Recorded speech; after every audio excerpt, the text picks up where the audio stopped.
education টিকে আছাম চলা সকলোকে স্বাগতম জনাইছোঁ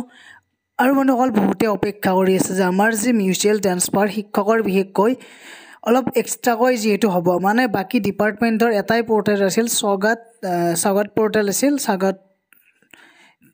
কিন্তু আমাৰ শিক্ষকৰ ক্ষেত্ৰত TTMS আছিল কিন্তু আমাৰ শিক্ষকৰ পৰ্যায়ত অকণমান বেলেগকৈ হ'ব এতিয়া নতুন পৰ্টেল খোল খাব নে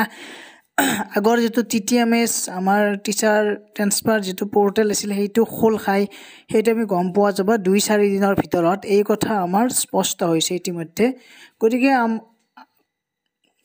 ইয়াত দেখিছে আপোনালোকৰ এটা বাৰ্তালাপত ইয়াত ডিসকাশন কৰা হৈছে যে 3-4 দিনৰ ভিতৰত নিয়মীয়া শিক্ষকৰ বদলিৰ পৰ্টেলৰ মুকলি আশ্বাস নিয়মীয়া বুলি কতে ৰেগুলাৰ যিখিনি আছে আমাৰ সেইখিনিৰ কথা উল্লেখ কৰিছে ইয়াতে বাৰু নিয়মীয়া অনিয়মীয়া বুলি কথা নাই আমাৰ যিখিনি ক্যাটেগৰি ওয়াইজ যদি মিলি যায় LP লগতে আমাৰ যদি ৰেগুলাৰ হ'ব লাগে বা কনটেক্সচুৱেল লগতে হ'ব লাগে তেনেকুৱা এতিয়া কথাটো হল আমাৰ যিখিনি আগতে কনটেক্সচুৱেল টিচাৰ আছিল তেওঁলোকে যেহেতু নিয়মীয়াকৰণ কৰা হৈছে গতিকে তেওঁলোকৰ যেহেতু এতিয়া বৰ্তমানলৈকে পোষ্ট ক্ৰিয়েচন নাম্বাৰ বা